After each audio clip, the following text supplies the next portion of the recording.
আল্লাহ রাব্বুল আলামিনের হাবিবের কাছে সাহাবায়ে কেরামদের ভেতরে আব্দুল্লাহ ইবনে আব্বাস জিজ্ঞাসা করলেন, ইয়া রাসূলুল্লাহ, ইয়া হাবিবাল্লাহ, আপনি আমাকে একটু বলেন তো কিয়ামতের সময়টা কতক্ষণ হবে, কতক্ষণের ভিতরে কিয়ামত হবে, আপনি আমাকে বলেন। আল্লাহ রাব্বুল আলামিনের হাবিবের চতুর্পাশে সাহাবায়ে কেরামরা একত্রিত হয়ে বসে গেলেন।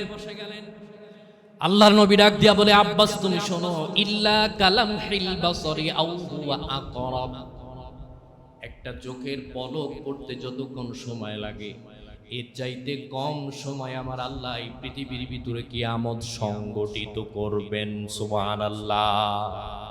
ইল্লা কালামহিল বাসর আও হুয়া আকরাব, একটা চোখের পলক ফেলতে কত 1 সেকেন্ড লাগে? 1 সেকেন্ডেরও কম লাগে।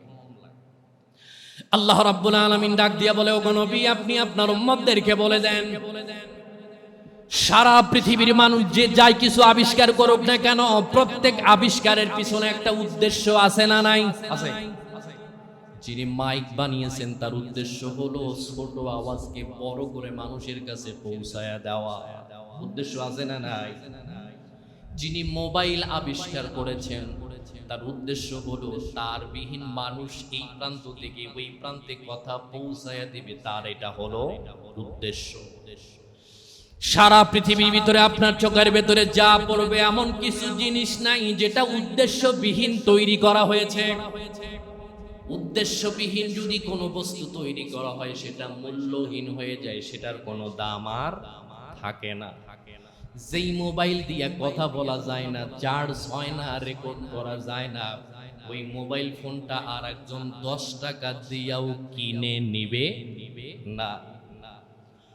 যেই মোবাইলে কথাবার্তা বলা হয় না, যেই মাইক দিয়ে কোনো কাজ হয় না, যে আবিষ্কার দিয়ে কোনো কাজ হয় না, আপনার বাড়ির ভেতরে অপ্রয়োজনীয় জিনিসগুলি আমরা যেরকম ডাস্টবিনে নিক্ষেপ করি না, এর কোনো দাম থাকে না, দাম থাকার সম্ভাবনাও নাই।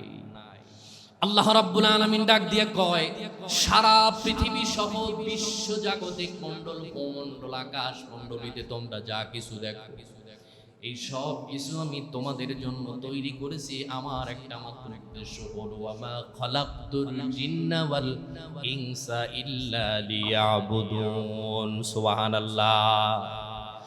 আল্লাহ রাব্বুল আলামিন ডাক দিয়ে বলে, বান্দারে আমি তোমার জন্য আকাশ তৈরি করে দিয়েছি, সারা পৃথিবী নিয়ামত দ্বারা তোমার জন্য আমি ভরপুর করে রেখেছি। আমি কেবলমাত্র এতগুলি জিনিস তোমার জন্য বানানোর পিছনে একমাত্র উদ্দেশ্য হলো তোমরা কেবলমাত্র একমাত্র আমারই ইবাদত করবে, আমারই গোলামি করবে, আমারই দাসত্ব করবে। আল্লাহ নবী ডাক দিয়ে কয়, আল্লাহর এই উদ্দেশ্য যখন ব্যাহত হবেন তিনি এই জমিনও রাখবেন না, আকাশও রাখবেন না, সারা পৃথিবীকে আল্লাহ রাব্বুল আলামিন মুহূর্তের ভিতরে ধাক্কা দিয়ে খান খান করে দিবে। আল্লাহ রাব্বুল আলামিন ডাক দিয়ে বলে, বান্দারে আমি তোমাকে আমার ইবাদতের জন্য তৈরি করেছি। কিন্তু রাসূলুল্লাহ হাদিসের ভেতরে ডাক দিয়া বলে, ও দুনিয়ার মানুষ তোমরা শুনে রাখো, এই পৃথিবীর ভিতরে একজন মানুষও আমার আল্লাহ আল্লাহ নাম বলা থাকাকালীন আল্লাহ রাব্বুল আলামিন কিয়ামত সংগঠিত করবেন না।